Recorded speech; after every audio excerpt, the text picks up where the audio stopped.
Dnešný diel relácie One to One bude výnimočný, pretože prvýkrát v jeho histórii bude našim hosťom žena. A nie len taká obyčajná žena, ale veľmi výnimočná a úspešná žena v našej spoločnosti, taktiež top manažérka, ktorá vedie úspešný tým ľudí a po 8 rokoch svojho podnikania našla kľúč k balansu medzi osobným a pracovným životom. Dámy a páni, dovolte mi privítať v nás štúdiu Ivanu Marčanovú. Ivka, vitaj. Tak Páška, ťa zdravím, ahoj. Ahoj. Ja ti hlavne na úvod ďakujem za to krásne predstavenie, lebo to je také nezvyčajné u nás vo firme, aspoň z mojej strany, že nepocitím takú chválu. Ale v tomto akéby ja sa teším, že práve ty ako úspešná žena ma tu pozvala a pevne verím, že dnešný rozhovor si spoločne veľmi užijeme. Ja sa veľmi teším. Máme pred sebou naozaj veľmi zaujímavé, trefné otázky. Myslím si, že trošku zdvihneme sebavedomie aj ostatným ženám vo firme a možno, že im dáš návod na to, ako sa stať úspešnou podnikateľkou práve vo finančnom svete, ktorý je preplnený mužmi, takže musíme to trošku... Aj keď nevždy tá chvála príde, ale potom príde a veľmi sa potešíme. Áno. Čiže môžeme ísť rovno na to, pretože máme nejaký časový limit, aby sme teda stihli všetko, čo chceme. Ja mám úplne prvú otázku. A tá otázka znie, že akú radu by si možno dala mladšej verzii seba už s tvojimi terajšími aktuálnymi skúsenosťami, kebyže máš tú možnosť? Tak ja sama osobne, keď si pozriem tak spätne svoje roky, tak určite to je o tom, že asi každý rok by som vnímala úplne inak, že každá dekada keby toho veku je iná, ale keď sa na to spätne pozerám tými rokmi, tak je to určite o tom, že v živote by žena nemala strácať samu seba, že stráca takéto, čo ona chce, v čom si verí a v čom si myslí, že je dobrá. To je bezpodmienečné, že veľakrát nám tie vzťahy ovplyvňujú to, že strácame samu seba. Sú to vzťahy partnerské, potom určite sú to vzťahy, ktoré sú pracovné. Tam sa práve pozeráme na to, že to, čo ja chcem, tak za tým si reálne idem. Že či to je v našom systéme, alebo to je v inom podnikaní, alebo v inom zamestnaní, tak nemala by som takú tú svoju, to, čo ja chcem, na tým si prosto musím ísť. Ja som asi možno od toho prvotného kroku, keď som vedela seminár, vedela, že čo ja chcem. Že vedela som, že prosto aký život chcem žiť, že na akom aute sa chcem, dáme tomu, ja neviem, voziť, že aké dovolenky reálne chcem zažívať a aký finálny stav po nejakých rokoch chcem mať. Že to som presne ja vedela vždy, čo chcem. Čiže, ale nikdy som nestrácala takúto samú seba, že možno, keď som mala nejaké také tie chvíľkové zaváhania, že dokeľu, že nejako sa vychyľujem a vlastne robím to dobre, ako to mám, ako to chcem, tak som sa vždy nejak tak snažila späť vraciať, a si to akéby tak odznova ísť za tým znova, čo chcem. No a potom to druhé bez debaty, v dnešnej dobe to je úplne akutné a to vidím, že strašne veľa mladých žien zabíja svoju kreatívnosť, svoju šikovnosť iba tým, čo možno mi partner povie, alebo neviem, čo mi učujú rodičia, alebo čo mi učí nejaký systém, ktorý je nastavený, že fakt zamestnaj sa, pracuj roky rokúce, ako to bolo možno predtým, že naši rodičia pracovali v jednej firme 20-30 rokov, alebo možno 40, alebo možno 50 a potom išli do dôchodku. Že tá doba sa mení a tá trvácnosť toho zamestnania je možno 5 rokov. Že na rovinu si povedzme, že to, čo ja chcem, tak za tými to reálne stojí ísť, lebo keď mám reálne nejakú prácu, kde strávim svoj čas, o 5 rokov idem odznova, ale tak radšej sa raz nahnevám a to, čo chcem reálne, tak za tým si pôjdem, že to je môj názor. Čiže vidím, koľko vzdelávania je v dnešnej dobe dostupné, čo ľudia môžu využiť. Samozrejme, bez debaty naše vzdelávanie, ktoré dokáže ľuďom meniť životy, to som ja toho ukazom. No a potom tretie, čo sa keby tak potlkáme s tým, že aby sa ženy nebáli spojiť financie, dosť takú ťažkú tému s kvázi ako so ženou. Že veľakrát sa ľuďom spája to, že financie sa spájajú len s mužom. A my práve sme ženy tie, ktoré dokážu ten cit keby vniesť a dať tam také ten svoj šmrnc. A mne sa veľmi osobne na mne páči aj na iných ženách u nás vo firme, je to, že ľudia nás udivujú za to, čo reálne sme dosiahli svojim výkonom, svojou šikovnosťou vo financiách. Že na rovinu si poviem na Slovensku, tak vo financiách a v našom finančnom vzdelávaní je strašne málo úspešných žien. A ja to práve chcem aj jednak môjim životným štýlom, ale aj mojou prezentáciou podporovať. Že aby sa tí ľudia alebo teda tie ženy konkrétne do toho viac obuli. Lebo sama vidím fakt, koľko je šikovných žien, len sa prosto podceňujú. Čiže sebadôvera, nejakým spôsobom sa nahnevať, ísť za tým, čo teda chceme, určiť si ten smer a nejakým spôsobom nevybočovať, veriť si a vniesť trošku citu. do toho tvrdého sveta financií. Tak, presne tak. Super.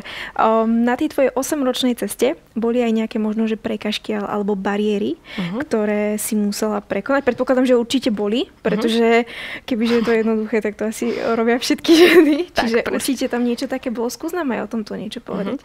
Tak Baška, možno ty na úvod nevieš, ale ja som nikdy nemala úplne extrémne ľahké detstvo, s tým, že od malinka nemám maminu. A celkovo naše detstvo bolo také, že ťažko sa mi o tom veľakrát rozpráva. Ale práve to prisudzujem k tomu, že keď nejaká zlá situácia v rámci podnikania prišla, tým, že v živote prosto som to nemala úplne ľahké, tak som to vedela rýchlo keby prejsť tým. Hej, že ja si tak poviem, že som super splachovacia. Pevne verím, že veľa ľudí to má a ak to má, tak nech to len sebe vzbudzujú, takúto schopnosť.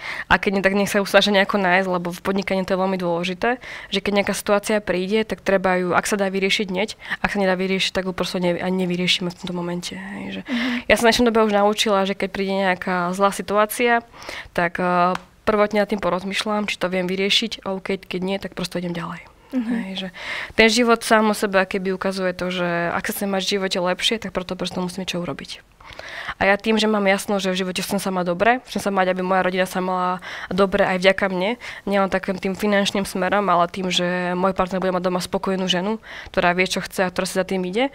Ale chcem proste aj aby moja decka do budúcna, ako som ja pyšná na môjho otca, že napriek tomu, že som mal ťažký život, že vychovával 3 deti, proste, že to celé zvládol, tak chcem, aby aj moje decka boli na mňa pyšné. Hej, že mamina je proste úspešná v tom, čo robí, ľudia obdivujú za svoje nadšenie v tom, čo robí a aké má ambície proste ďalej. No a potom sa bežne reálne stáva v tom podnikaní, že sa mi stane, že to proste neviem vyriešiť. Hej, že, a zase tým, že ja som od malinka nemala takú tú butlavú vrbu, hej, že nemala som tu maminu alebo niekoho, s kým sa môžem dôveriť. Sice otcovi som mohla, ale ten mal do svojich starostí, nechcel som mu pridávať ešte viac.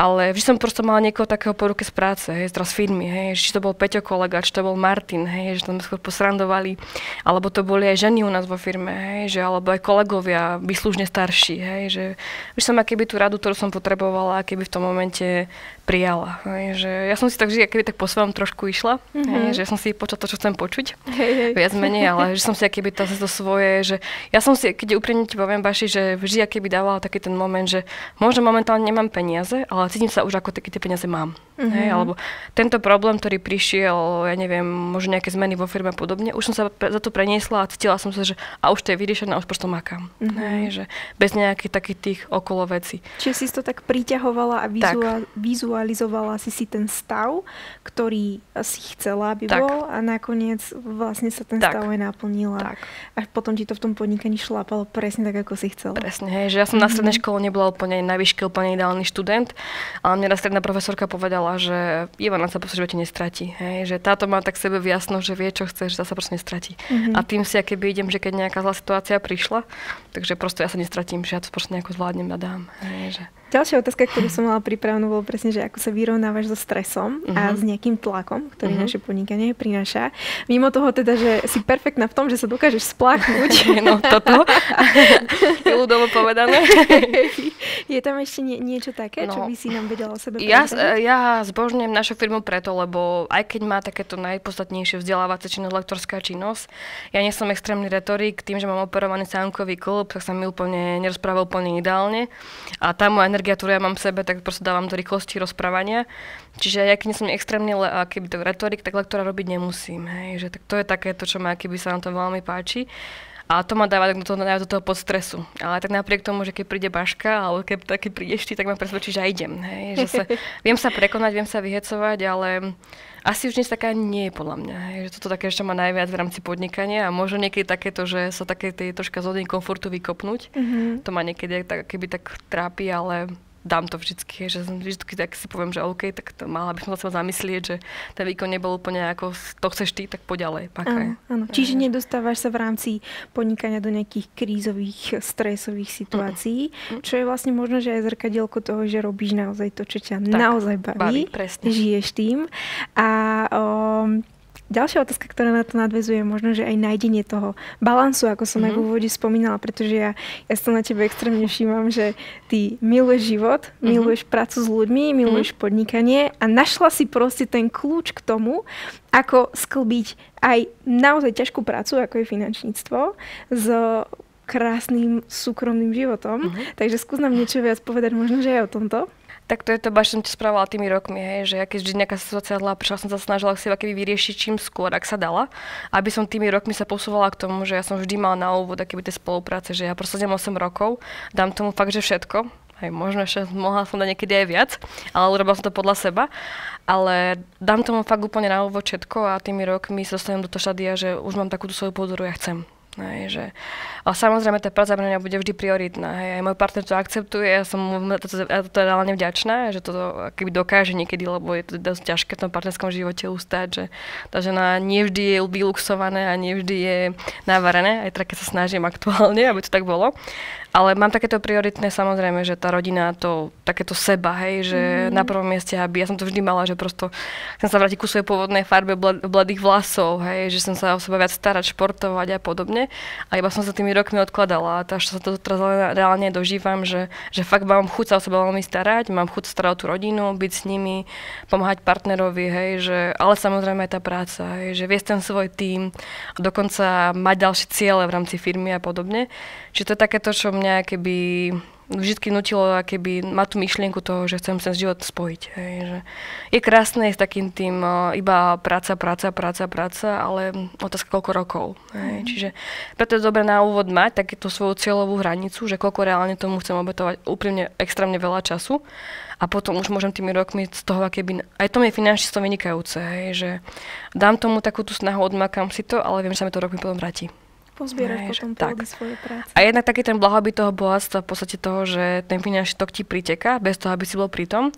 No, pre mňa ten finančný tok, aj keď môže byť milión, tak stále to nejako oteká, neviem ako.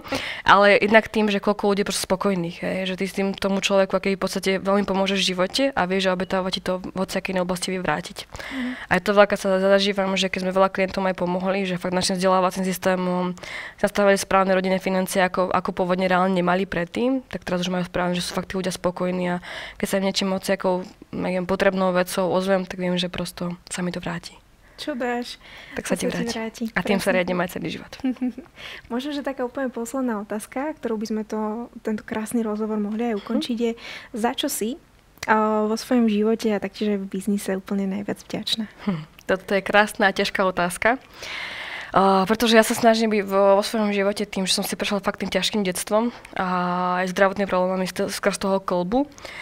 Byť vďačná dnešná dobe za všetko. Už keď to zoberiem za moje vypestované aktuálne bylinky, z toho si teraz akoby najviac značená mám pocit niekedy, ale vďačná hlavne za seba, hej, že som to celým tým akoby životom prešla a nemala som takú potrebu nikdy, že kokos, bože, čo iní ľudia a čo ja a trápiť sa týmto zbytočne, lebo viem, že ma to neposúvalo nikam.